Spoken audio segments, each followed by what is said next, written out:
What's poppin', players? Welcome back to the Two Penny Gamescast, episode 116. I am your host, Tavin Bothel, here with my good friend and co-host, Connor Elliott. Say hello to the people, Connor. Hello. Hello. Connor, how's your week been, friend? It's been good. It's been busy work-wise, but been able to play a lot of video games at the same time, so kind of equal parts fun, equal parts work. That's nice. I've been busy as well. I just closed my first show here at school. If the people at home don't know, I'm a bit of an actor myself. I'm in school right now for acting and directing, and I just closed my first role at the new school that I'm at. Very exciting stuff. Mom came through, girlfriend came through. It was a busy weekend for me. I played a little bit of video games, but not as much as I would have liked. But, ladies and gentlemen, if you didn't know, this is the Two Penny Gamescast, in which me and Connor, we come to you with the new news you need to know concerning the video game industry. We each come to you with two topics, two pennies, if you will, and we give you our 2 cents on them. You can find us every week, Monday, 8 a.m. Central Time, youtube.com/2pennygamescast, and mainstream podcast services of your choice, including Spotify, SoundCloud, Google Podcast, Apple Podcast. Please go out, rate us, give us the thumbs up and the supports and the downloads, and please, please, please share it with a friend. And then you can also find us over on TikTok on the profile 2 Penny Games. We've got a bunch of stuff up there for you to watch, a bunch of YouTube shorts and stuff that we've uploaded and so forth. So please go check those out. We're really, really enjoying it. Last week's podcast actually did pretty well, Connor. I hadn't actually checked the numbers. It did pretty well, at least for us. You know, we're small time, so we pull in what we can. But it was solid. We've been having a solid time over here at the Two Penny Gamescast, youtube.com/2pennygamescast. Which over on the channel you can find our Portal review for our 2 Penny Game Club. Me, Connor, and now Phil all sat down and we played Portal, and we ranked it amongst the other games that we've played for our game club. Please go ahead, go check that out, show that some love. You can also find the Neon White review, went up the week before on there. That one drove in some traction as well, which was exciting. A lot of people, there's some people out there enjoying themselves some Neon White, just like we did, Connor. Yeah, it was a fun game. It is indeed. Connor, let's get right into the news. Let's drop some sense on them. This week, Finally. We got some stuff to talk about, my friend. He said, finally. God, enough with the fucking rigmarole, Tavin. Jesus. You do a good job at it. I appreciate that, my man. It's hard sometimes. It's hard. Yeah, I would never do that. Remember the other week when I was like, what is the word I used to describe this podcast? It was concerning. I remember it at the time. I kept thinking considering. That's not right. Mm-hmm. Anyways, English language. It's so fun. Anyways, ladies and gentlemen, our first topic of the day, Connor's first penny. The U.S. Labor Board finds that Activision Blizzard withheld raises over unionization. This is from Ryan Dinsdale over at IGN. The U.S. government's National Labor Relations Board has found that Call of Duty and Overwatch publisher Activision Blizzard withheld pay raises from some Raven Software employees as a result of their unionization. Activision Blizzard has disputed this, however, saying it wasn't possible to offer raises due to legal obligations. As reported by the Washington Post, the NLRB's findings will likely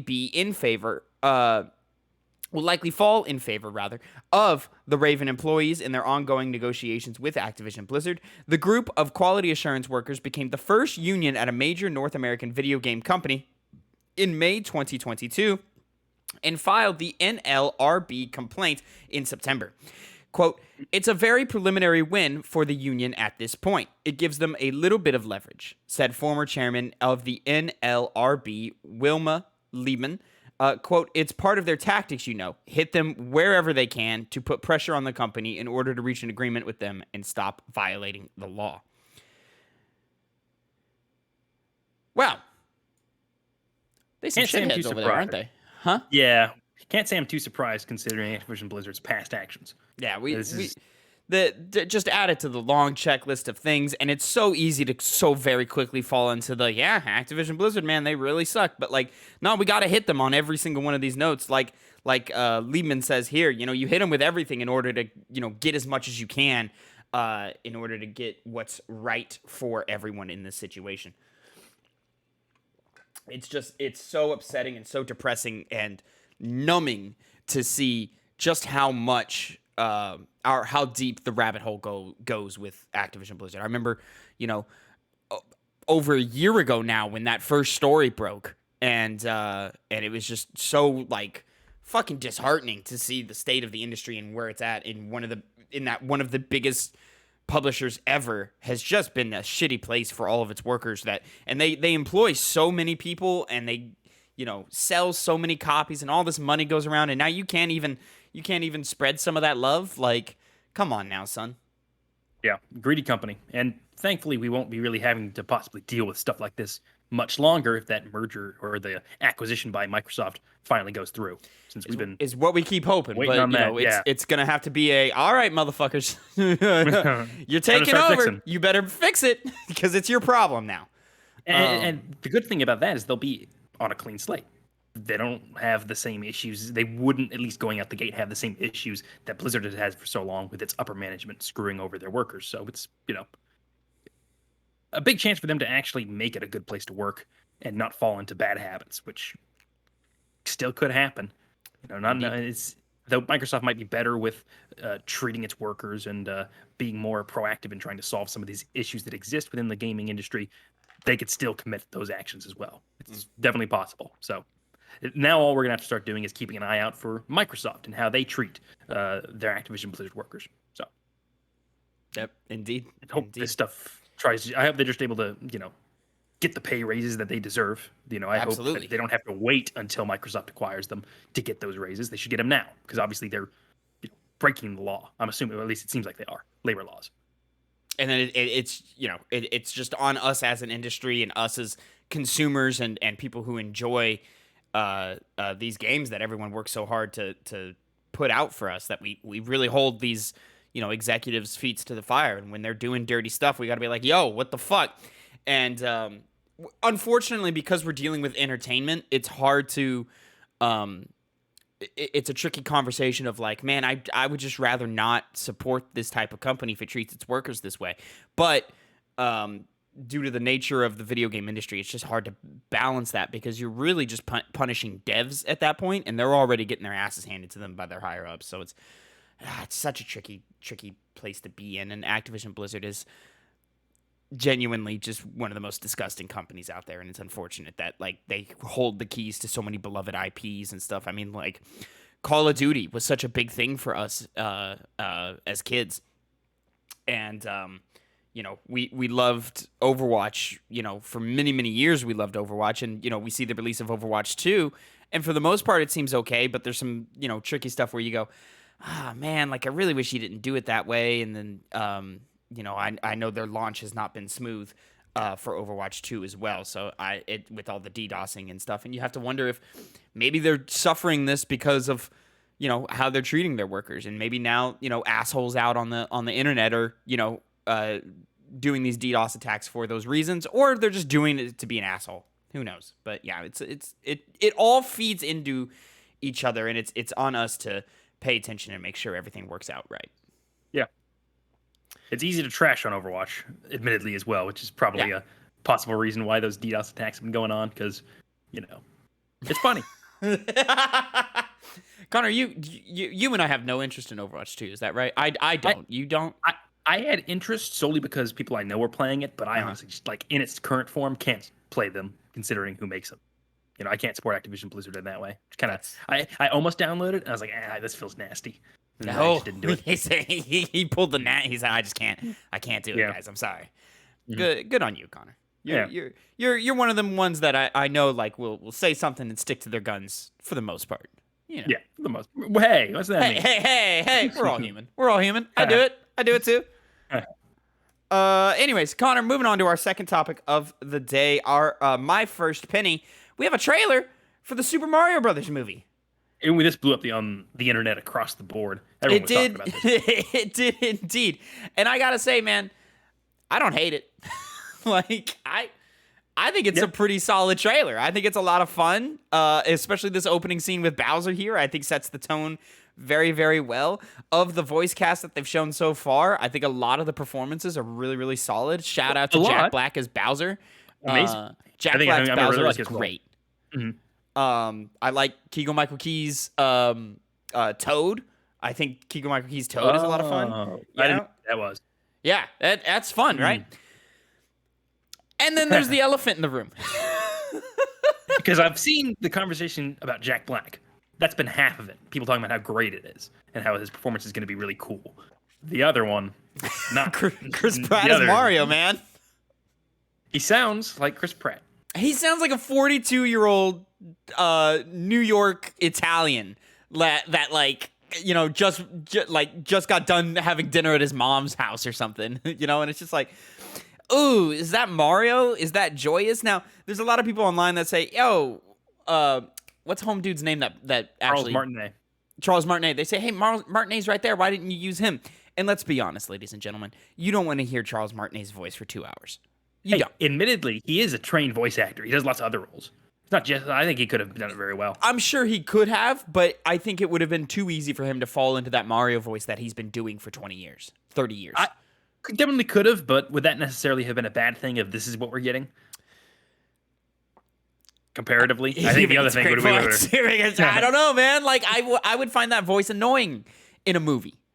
You know? Oh, I'd find it great because it's a Mario movie. It is a Mario movie. Mario.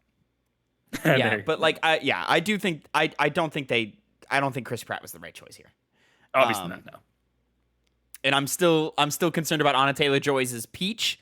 But, you know, she's a incredible actress, so I'm sure, you know, she'll figure something out there that'll be fun for it. What was her name again? Anna Taylor-Joy. She was yeah, I love that actress. Okay. Oh yeah, she's great. She was Queen's Gambit, I think, right?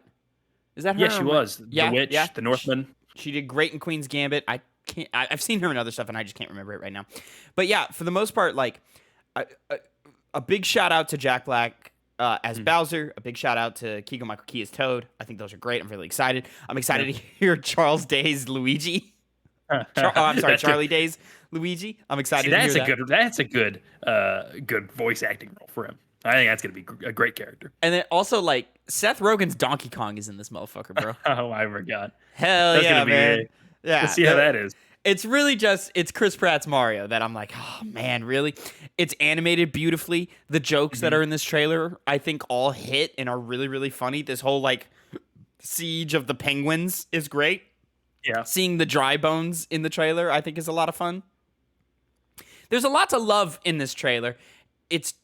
And I do think we're in for something like really, really fun here. And there's potential for it to even be better than the Sonic the Hedgehog movies. It's just Chris Pratt where I'm like, dang it, close. It wouldn't be that big of an issue if he wasn't the main character either.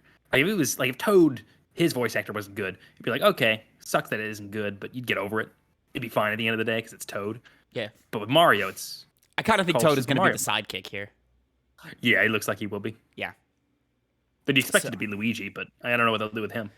Yeah, who knows? You know, maybe it's just a cool little subplot or something's happening with Luigi, or Luigi's like part. Maybe it's a trio of Mario, Luigi, Toad, and then they fall into some antics with Donkey Kong or something. I don't know.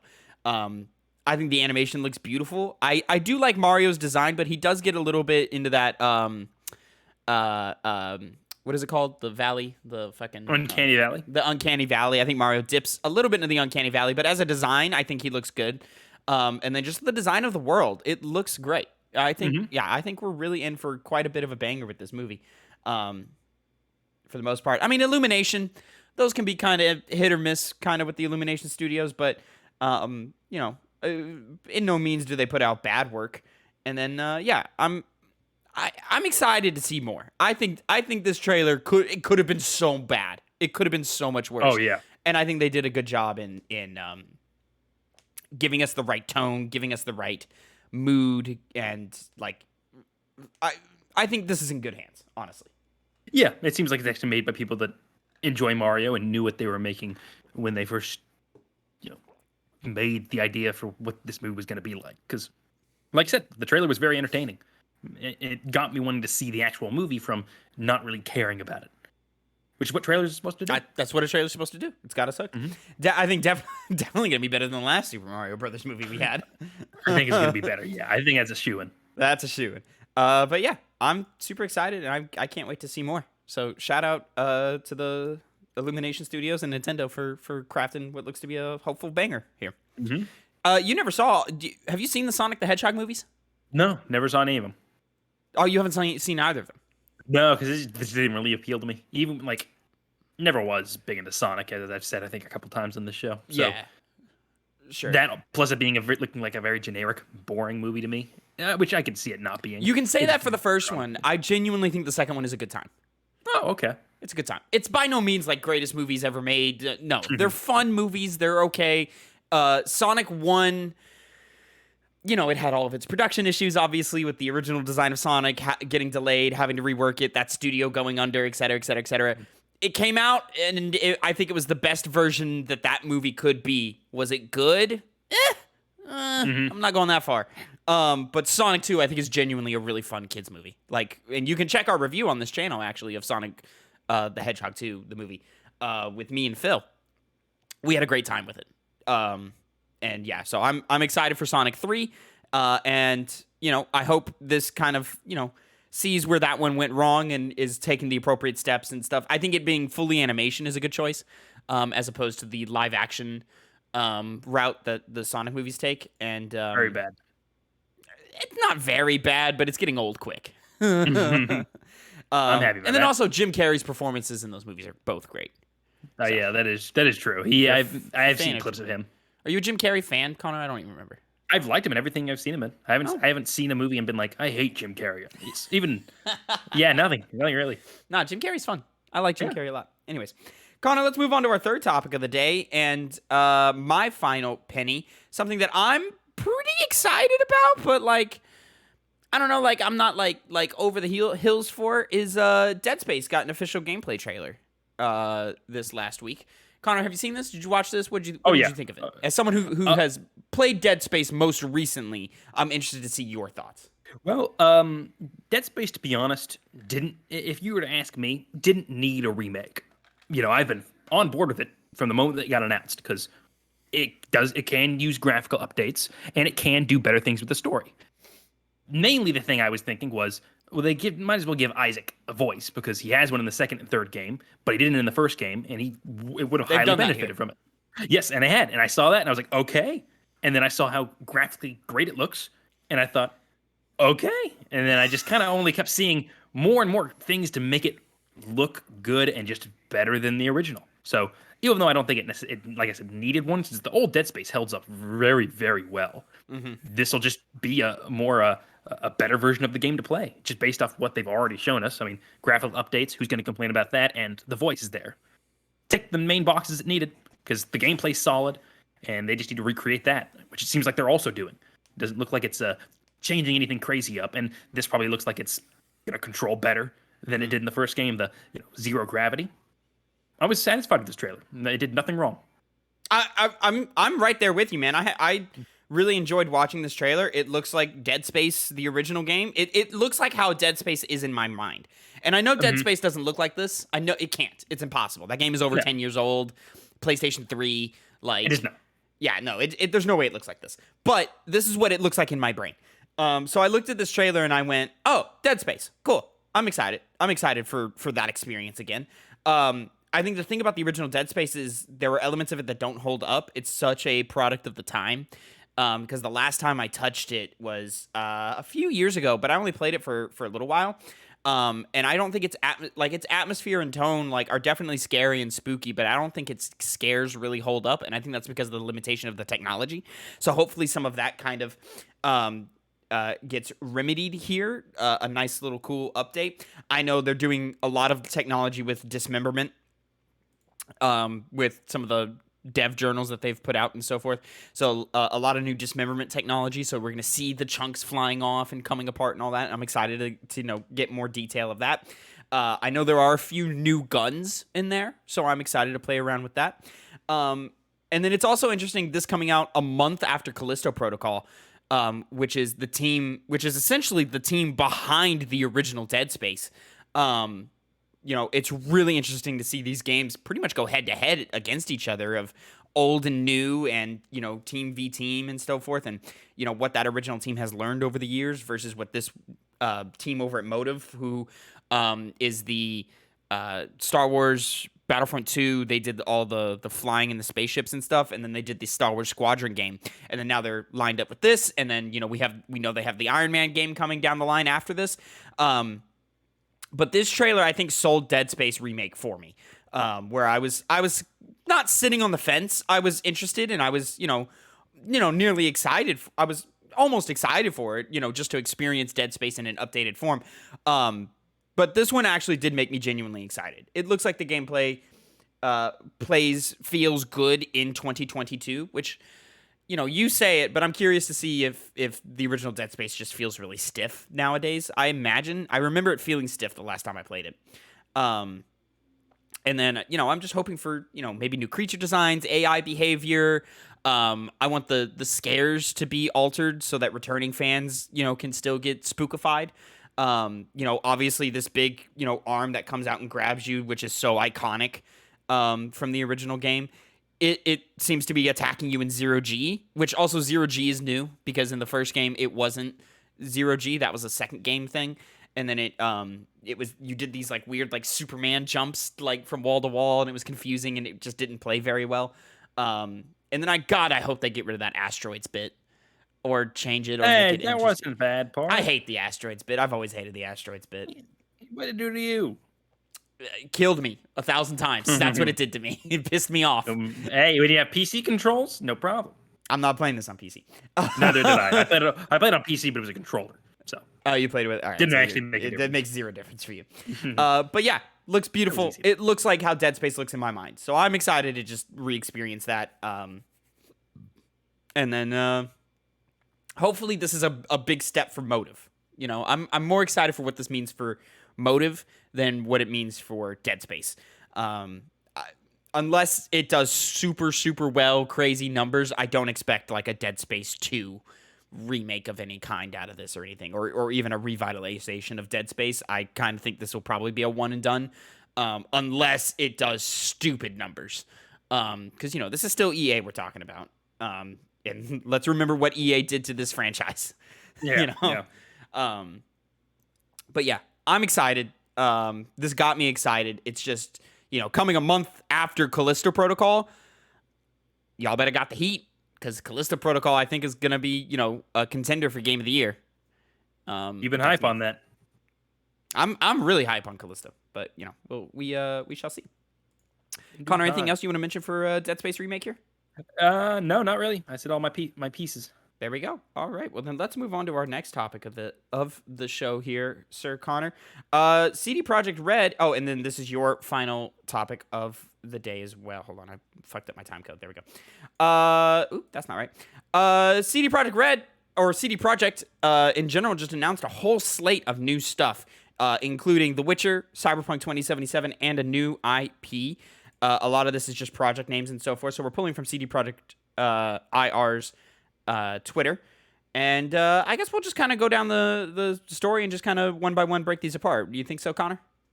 Sounds good. Yep. So first off, Cyberpunk 2077 Phantom Liberty, major story-driven expansion to Cyberpunk 2077 in its final production phase, developed by CD Projekt Red team, 350 plus currently involved.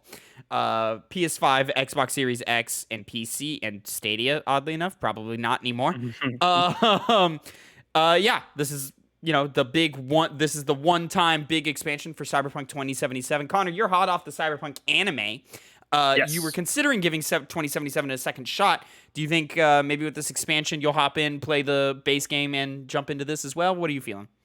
Yeah, I think I will. I mean, I need a newer PC, which is my main goal right now. So once I get that, then I would jump back onto it. But I'm interested. Well, you got a little bit of time for 2023 with that. Next up, this is interesting to me. Project Sirius, an innovative take on the Witcher universe, telling an unforgettable story for existing Witcher fans and new audiences. Current project stage is pre-production, developed by the Molasses Flood, which is a Boston studio, I believe, owned by CD Projekt, and then supported by CD Projekt Red, 60 plus involved currently. So this is going to be a smaller scale thing, probably not a full open world experience. Might be I don't know. They say an innovative take on the Witcher universe, telling an unforgettable story. So I think we're genre hopping here. I don't think this is going to be a full-fledged RPG or anything. It might be closer into I could see it even being a more narrative-based thing, like a Telltale game, and so forth. So I'm just interested to see what this is going to be. Could be anything. Connor, you have any ideas? I mean, the Witcher is a vast universe, so they could do whatever. I hope they do something that's not just, Witcher stuff again. I hope it's something apart from that. Maybe to develop the world. Something. Let's play with this IP a little bit. Let's experiment. Let's see what else we can get out of it. Specifically because we also have Project Polaris, which is a story-driven open-world RPG built on the legacy of The Witcher 3 Wild Hunt, currently in pre-production, developed by CD Projekt Red, 150 currently involved. Beginning of a new Witcher trilogy, all 3 games aim to be delivered within a 6-year period following the Polaris release. Jesus Christ. So you're hoping, I don't know, or you're thinking maybe one every other year? Probably not too much DLC off of the back of all this. And I'm sure, they say 6 years. I'm sure from the release of the first game. I guess that means they could do it one every 3 years after that. So actually, I guess that does kind of make sense in terms of timelines. I see doing 2 years for each game, since in 2 years we would get the first game, 2 more years, the next 2 years, the end of that 6-year project. Yeah, with the third game is what I saw. And then hopefully more uniformity with this trilogy than we have in the original Witcher trilogy. Of course, because CD Projekt Red starting out so small and then growing, and Witcher 3 kind of being their magnum opus for that trilogy specifically. You imagine this is going to work at a faster pace, probably more along the lines of Insomniac Spider-Man type pace that they seem to be going off of, even though the pandemic slowed that pipeline down. So I imagine you won't see too many changes in between games here. Probably, maybe just some more updated systems and so forth. And then I'm hoping Ciri is the main character of this. I want to play as Ciri. I want to have a full-fledged RPG with a character that CD Projekt Red kind of put the stamp on. She's in the books, but she's a kid in those books, whereas in this she's a young adult. Or maybe it's just fully separated from that and it's their own characters and stuff. And I think that'd be really interesting too. I think CD Projekt Red has the best vision for what the Witcher universe is, even better than the books do, and definitely better than the TV show does. But I don't think there's a bad Witcher project out there. Yeah, at least not that I've seen. Yeah, not that I'm aware of either. Well, I think Ciri would be the logical choice for that, because especially since there's another one coming out in the Witcher universe as well. Which you can Project Canis Majoris, a story-driven single-player open-world RPG set within the Witcher universe, contracted to be developed by a third-party studio led by ex-Witcher veterans. All right, this could be fucking. This is your spin-off title, of let's create our own thing or whatever. Yeah, which is why I think Ciri. This kind of solidifies that Ciri is going to be the protagonist of the last project, because it's a direct sequel. She's the only character there that's really anything done with it and create a similar experience to The Witcher, a proper sequel. Yeah, I don't see anyone else fulfilling that role, and seeing this one is the one where they can go off crazy, as you said, and do some other character, some other plot, completely separated from anything that happened with Geralt and Ciri. Which, interesting that they're doing it with third parties. I'm excited about it. I'm very interested.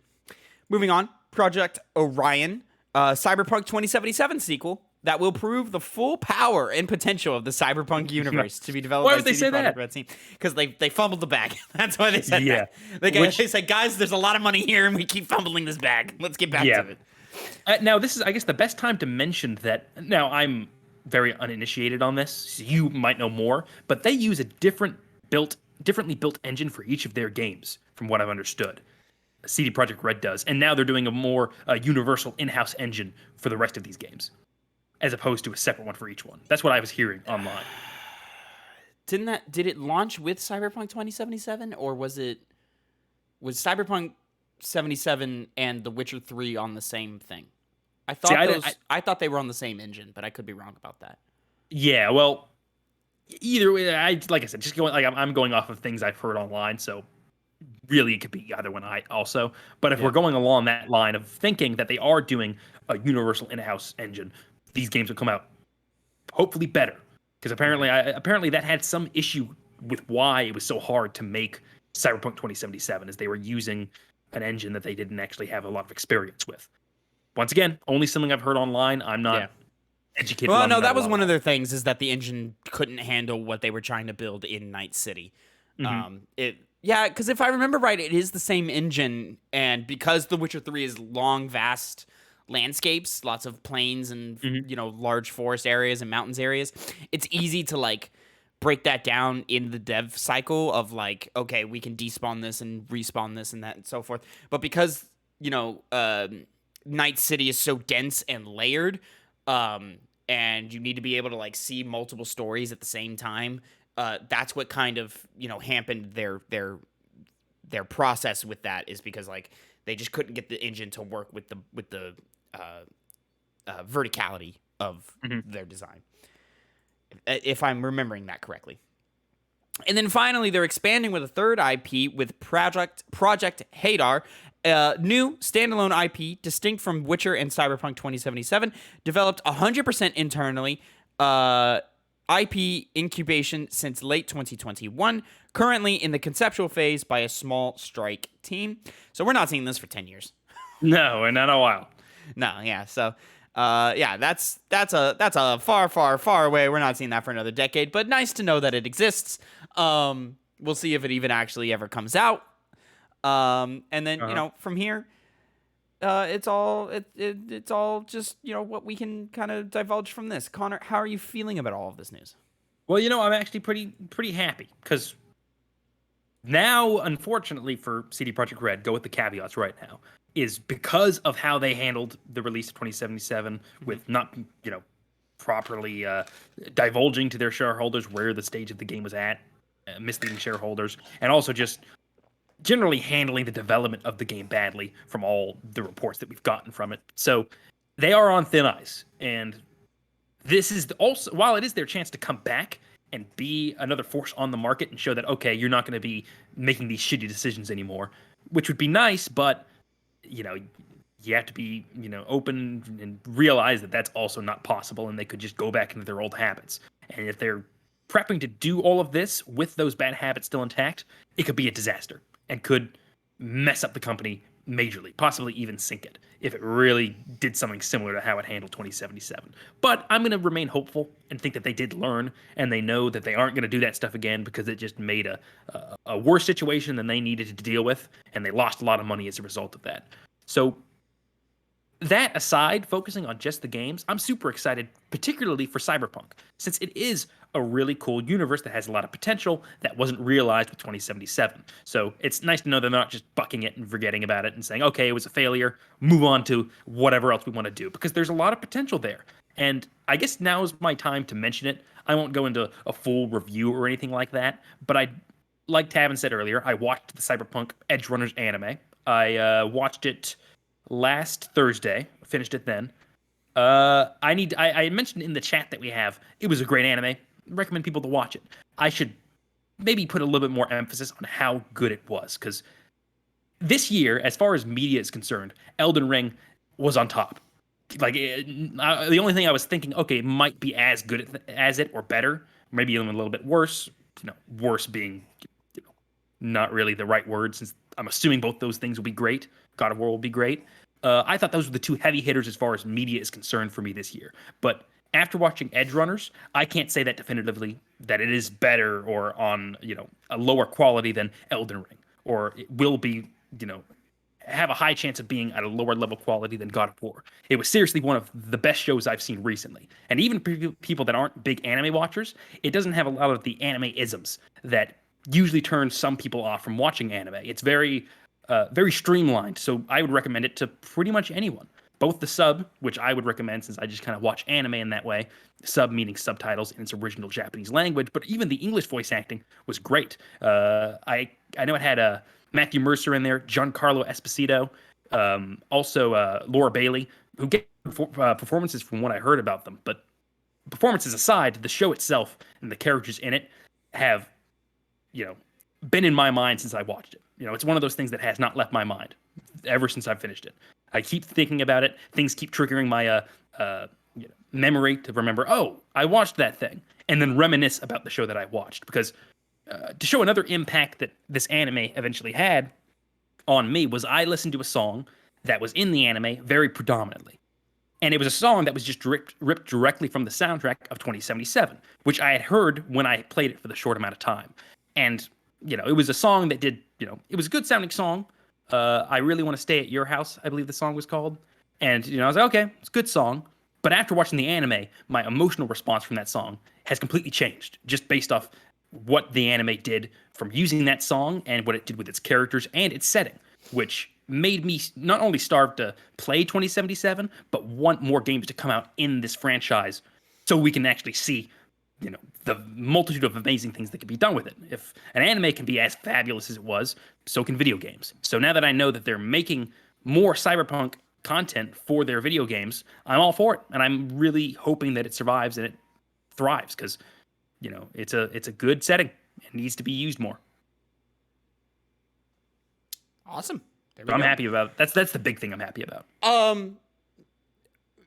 Bringing it back to the games here, I'm with you. Like, actually no, I'm not.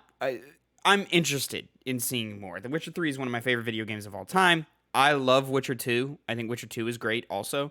Cyberpunk 2077 was so bad that I had to drop out after a few hours. And I even got a refund through PlayStation. And it's a matter of, we have to remember how how CD Projekt handled that launch. And, it's a matter of, us, kind of checking them a little bit and being like, all right, guys, you bungled that last one. Like, you've got a great history, but, you have such a dark spot with this specific launch that you really need to earn us back here. And I don't think that can be amended until we see their next full game release. And even then, like, I don't think this Project Orion, I don't think we're going to see it for a long time. I don't think their reputation can be earned until probably even that project comes out, can be earned back.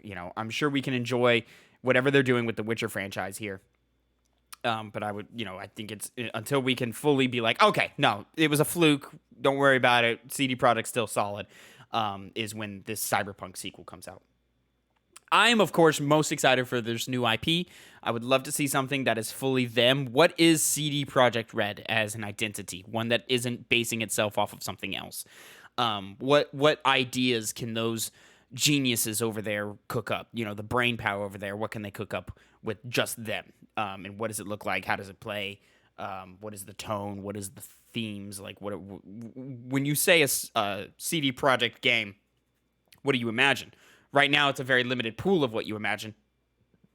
And I'd like to see them break that mold and, really do something crazy and out there. Because, of course, there's always been the potential for them to be one of the best in the industry, and they were well on their way to that. Like, for a while, you were even thinking, oh no, they are the best in the industry, and then Cyberpunk really put a damper on that. Not that they're bad by any means. I think it just, it grounded our expectations for them, and I would like to see them grow from that and become something awesome. It'd be nice if they could, but you are right. It's not a hole in one with any of these games based off what they did in the past. So, time to make it or break it. Exactly. CD Projekt Red. Connor, that's it for the news. Let's move on to what we've been playing. I have been playing The Quarry, but I haven't beaten it yet. And it's a shorter experience, and it's such a narrative-driven experience that before I even really give any full review or impressions on it, I want to beat it. So I'm going to come back next week with The Quarry review. Early impressions are really, really positive, though, so far. So I'll say that. But you, my friend, have been playing a little game called Gundam Evolution. Talk to me about this, Connor. Gundam Overwatch is the term that I literally keep saying. It started as a joke, but I have to catch myself whenever I say Gundam Evolution because it's very similar to Overwatch. It's a hero shooter, a multiplayer 6v6 game. It's not like Overwatch where these characters have like tons of personalities because they're Gundams. Gundam is an anime series that goes back a long, long time, and so for that reason has a lot of different mechs, Gundams that are in the franchise that can be used in this game, and they have a pretty good, solid roster. It's not as big as Overwatch, but it doesn't need to be because I think these characters, at least the game itself, I believe, just works for me more than Overwatch does because it's, like I said, it's very much like Overwatch. You have your heroes, your Gundams, who have 3 abilities, and then they have an ult tied to Q. Now, all of them also have a sprint, or rather a sprint bar that can be also used to dash. And this can be different for each individual Gundam. So some will have 3, some will have 1, some will have 2. But then some have a weird way to move, which is where even when you're just moving normally, when you stop, you glide a little bit more to carry you on a little bit longer. So the Zaku 2 has 3 dashes that, even though, for someone like the okay, I'm getting too hooked up in the names of the Gundams since that might be a little you jumped into the deep end and lost me real quick here, buddy. You gotta pull it back here. There'll be one Gundam that can, dash 3 times because he has 3 separate bars. But due to the fact that he has that drift from his movement, he's able to move a lot farther distance as a result of that. So he turns into this very close quarters, hit and run type character with a smoke and with grenades. There's another one that's very only melee focused that goes around one-shotting people with like a dive, smash, and can charge up his attack really big and smash an opponent to the ground. Which is where the separation between the 2 types of units come in, because there's melee and then there's ranged. And within the ranged, there's close quarters, long range, and mid range weapons that they hold, because characters don't have 2 weapons. It's just one that has a function of, whether it's a long range sniper that can one-shot enemies in the head, but has effectively no way to fight up close because it just, the shot goes wide when you're shooting from the hip. To close range little blasters that, even though they do very small amounts of damage and have low accuracy, the farther the bullets travel, the closer the enemy is to you, the more effective it is in terms of damage and in terms of its accuracy. With some other guns retaining accuracy even at long ranges. Like I said, those mid-range, long-range guns. In addition to that, these abilities are all relatively varied. They all do different things. So some of these shooters can do these, hero shooters, hero multiplayer games can get kind of samey with its characters. Well, this one's able to retain a lot of individuality with each individual unit, especially since there's multiple characters that fit into these different ranges. So you can always find at least someone that fits with a certain playstyle that you want to dive into and play as. All the objectives are team-based. You plant the bomb on the location. If you're able to blow up the 2 bombs and hold the point while it's getting ready to blow up, you get that point and you go on to the next one. And there's a defender and attacker side. Typical objective-based gameplay that's not super varied. What else to say about? So is it just this like capture the point type stuff? Like, is that the only game mode or the? No, one of them is capture the point. It's like King of the Hill. You control the zone and then you hold it down for as long as you can prevent the enemy from taking it back. Like I said, there's one where you have to go to the bomb site, plant the bomb, as you're seeing right here. And once that goes all the way down, up the bar, it blows up, and then you have another point to go to. And if you get it all the way through, good for you. You get 2 points. And then it switches over, if you were attacker, to defender. So now you're defending those points. And you just have to prevent them from getting as many ticks as you did. Like I said, it's very similar to Overwatch in determining who wins and who loses. Since That it's very mode almost objective. sounds Valorant, like with the CS:GO type influence. Yeah, but you're constantly respawning, so it's not like you need to be super careful because you die once. Gotcha. You can die tons of times. And the gameplay is very fast. These dashes, like for that I was going into earlier, allow for very quick traversal and quick movement during combat. So it's not like, oh, you got the drop on someone, so you're able to shoot them a bunch. You can dash away to health kits, which is the main way to heal. You could disappear with, like I said, allow you to completely turn invisible and invincible as well, so you can escape from that combat zone very quickly. Like I said, is there a big focus on like different class types, like your support, your tank, your DPS, your damage per second, or your assault classes like that, or is it really just like a all right, theres melee based, there's range based, and then everybody just kind of coordinates together? That way. That's more of what they have, which is why I was pointing that out earlier, because they don't have traditional classes. Now, there is a unit that does heal, multiple units that heal, and with only one of them is actually like solely a healer role. The other ones can just do it. And, it's not exactly centered around healing. But they have that in their kit, so they can do it to make them survive a little bit longer in a fight without having to go to those med kits. It's just a lot of it based is around their those. abilities rather than like their purpose. Yes, Yeah? yes, and there's only like one tank unit, and very useful to use both of these guys because you it's best to have a designated healer, and there's a really good reason to have the guy that can soak up all the damage. But by and large, all of them are more defined by the weapons they use and whether you like their abilities or not, which makes it a lot less restrictive off of comp. Because even though there can't be multiple units of the same Gundam, you can basically choose whatever is picking your fancy at that time and not be like, oh, you can't play that character because we need a dedicated Lapumafum, and if we don't do that, we can't take the point. Something which can kind of get old in Overwatch. Yeah, that's what turned me off of Overwatch is, I got relegated to the support class, to the healer role, and then because of that, I never got any practice in with any other role, so I could never play any other role. Yeah, and that's annoying when that happens. Yeah. Really, really is annoying. And that this game doesn't have that problem. Everyone you hopefully find a unit you like, and you play them. It has the typical things that games like this have nowadays, where you can buy a battle pass to unlock rewards. You can unlock loot boxes, tickets to loot boxes, and whatnot. And the cool feature it does do is that even though the battle pass is exclusive for the most part, there's certain tiers, which of course you level up as you play the game, regardless of whether you have the battle pass or not. You just only get the rewards if you did buy it. You still get some free rewards at certain levels, so it does trickle down and give you some more stuff as you play the game. This, along with challenges that you can complete, do the same thing. They can give you in-game currency, though some of those are also locked behind a battle pass, which, it's kind of sucks because even though you might have to pay to get these challenges unlocked, a lot of the challenges are locked behind doing these things behind certain characters, which can just kind of force you to play characters you otherwise wouldn't want to do when you could just have the challenge straight up. Because it's not even like Gundam specific challenges. It's like win 3 matches, and it just gives you a list of Gundams that you have to do that in. And if you don't do it, you don't get progression to that battle pass, which is something that they definitely should change. It is weird. So I wouldn't. There's a little too many there's too many variables on that. Yeah. So the battle pass, I would want to change a bit more.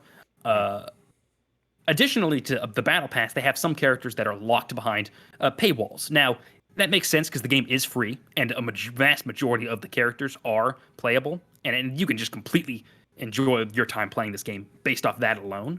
But if you do decide to go and buy the units, obviously you can do it with money, which, I did because I just wanted to get as much value out of this game for as long as it lasted. But there is in-game ways to, get to that end anyway.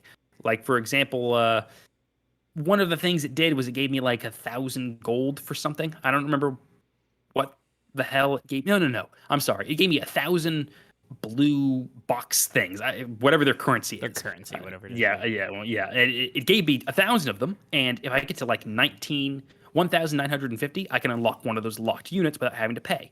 And it's pretty achievable with those big jumps in-game currency, and you constantly unlocking them through daily challenges, which you do have access to even if you don't have the battle pass. So, it still gives you something to work for as far as progression goes, along with a ranked mode and leveling up, as many of these games do have. But a lot of the enjoyment of the game comes from just the fact that these Gundams are so universal. They don't really need to be played as a part of a comp, and they play all very well. There's not one that people look at and say, why are you playing that character? Get off of them. Everyone has value. And as long as you're good at the game, you'll, bring that value to your players with whatever unit you play.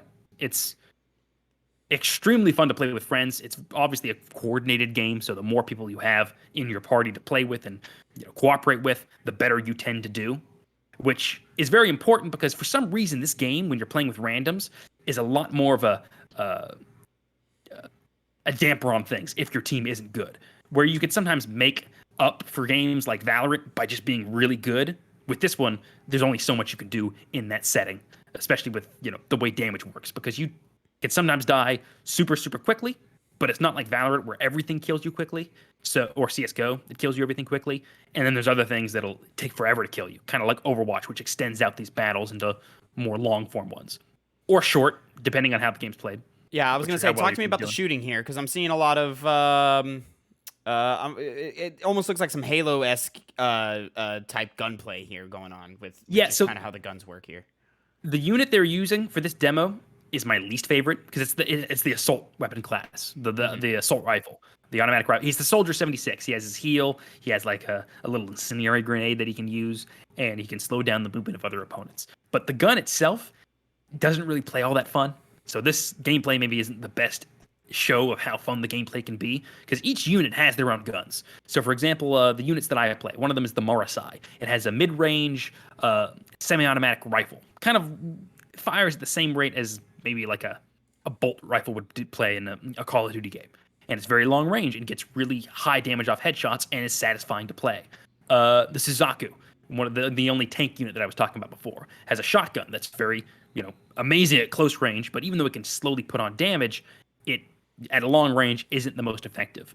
The unit that's being shot right now, the Zaku ranged as opposed to the Zaku melee. It has a kind of like a super fast firing SMG gun that has terrible range, but if you get up on people and just unload into them, it just eradicates their health bar in like an instant. And they're that unit I was talking about earlier that's able to do really effective hit and run tactics, so it melds really well to the character. This is the Gundam. Has a similar weapon to the Marasai. I'm not too familiar with it myself, so I'll move on to something else. The Dom Trooper has a rocket launcher that has a large amount of splash damage, and it's devastating if you can hit at front. Okay, so there is a lot more variety here in terms of gunplay than what I was showing initially. Okay. Everyone, see, this is the drum one, super quick, but it has a small clip. That's one of the melee units. He has just a giant mace, so he's running around with those 3 dashes you see at the bottom and can just knock back a bunch of opponents. Kind of like a Reinhardt melee weapon, but you die quicker, so you kind of got to be more careful and seek out those lone wolves and try and eliminate them by yourself, since he's hard to deal with mono a mono. Okay. Yeah, kind of like dual pistols, dual automatic pistols. Interesting. And that's the healing unit, class. Sniper rifle. Okay, yeah, all right, we get to hear it. But does it feel good to shoot guns and stuff? Like, is it feeling impactful and so forth? Yes, it does, and not all of them do, but that's just personal preference, obviously. So, like I said, there's a lot of variety in the gun. So you try one, you don't like the gun, and just go on to something else, you'll like it a lot. Or hopefully you'll like it a lot. Interesting. Okay. A lot of variety. See, that's one of the short range blaster that I was mentioning earlier. Really good close range, bad long range. Genji weapon. The throwing knife. I was like, because on the YouTube stats it's the most replayed, and I was like, why is this one the most replayed? Okay, yeah, because it's the most weeb. Okay, gotcha. This character is annoying as hell to deal with. Yeah, but he's that's the one I was talking about before. You can scoop with it. Yeah. There we go. All right, continue. I'm sorry, I interrupted here. No, you're good. Gunplay, all that. It's interesting to me that you say that like you have a lot more fun with more friends and so forth, because it just doesn't look like that type of game that like sure, teamwork will carry you further than lesser teamwork, but it on the surface it looks like a game that you could just play solo. You can. I should mention that. Yeah, you definitely can, and you're gonna have, at least in my case, I'm gonna have fun with it because I like the fight. I like the thrill of the game itself. I'm not necessarily one person who needs to win. What I said earlier is more delegated just to people, to winning. So if you want to win more effectively, playing with a team is the best way to do it. But by yourself, perfectly serviceable game. And I have played it by myself because it's fun. How does this, in terms of just movement and game feel, is this closer to Overwatch, or is it like almost like sort of like a bit of a speedier Titanfall type feeling? It's speedier. Yeah, it's like I would rather say like a speedier Overwatch. You kind of have the speedier Overwatch. Yeah. You can also jump and glide, so there's a lot more. I'm talking specifically game feel, not structure or design, like how it feels to move throughout the world and shoot guns and so forth. Well, that definitely does matter because it's very floaty. Okay. From gliding in the air to dashing, because dashing. Yeah, I'm seeing some of that. Yeah. Yeah. Like I said, some units do glide when they dash, some other ones don't. But even if they don't, movement can still go very far. You can use one dash and use it to turn around a corner very quickly and get away from the enemy units, which is something you're gonna have to do a lot because one of the main ways to heal is with health packs. Like this one right here, one of the only healing units. So running around to get out of the firefight to get to the closest health pack and then get right back into the fight because every second matters, it adds to that whole speediness element of the game. But it's not as like movement heavy as Titanfall, obviously, where you're able to glide on rolls and go faster as a result. I meant of that. specifically when you're in the Titans. Oh, it's way more fluid than when you're in the Titans. Okay. Way more fluid. Yeah, it's like I said, floaty, but in a controlled way. I don't feel like I die as a result of the movement being bad and messing me up. I do it just because I didn't get out of the fight fast enough and my health was too low and I was too exposed for too long. Movement. Shout out IGN. Got it down right away. Yeah, right. They just done a ton of it. My God. Lord alive. All right. Awesome. Anything else you want to put on Gundam Evolution here?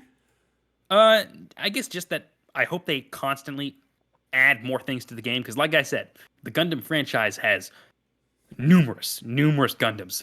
So many ways they can diversify play styles by diving into more Gundams and offering it to the players. I just hope maybe they do it in a way where maybe you don't have to buy every single character. Yeah. Because the ones that were, I think it was 5 characters, and I want to say 4 that were locked behind that paywall I was talking about. So, with how great they can, I guess realistically they probably won't make them free because it is a free game. Yeah. But it make it a lot more. It'd make a lot more people open to playing the game in the first place if they just were to make more characters and make them more accessible rather than just having to buy them all the time. So I'm just hoping the game has a future because my worry about how the game was going to end up in the near future was people are going to fall off on it, which is why I bought two of the characters because I wanted to at least get the whole enjoyment out of this game, even if I'm just going to play it for a short while. So I'm worried if it lasts, and I hope it does because I want to keep playing this game. There we go. All right. Well, ladies and gentlemen, that is it for the Two Penny Gamescast, episode 116. Thank you so much for that review of Gundam Evolution, Connor. Remember, you can catch this podcast every Monday, 8 a.m. Central Time, youtube.com/2pennygamescast, and mainstream podcast services of your choice. Please stick around. Keep an eye out for further reviews and further YouTube shorts and TikToks dropping. Remember, we are on TikTok, 2 Penny Games. And until next time, have a great time. Connor, say goodbye to the people. Goodbye.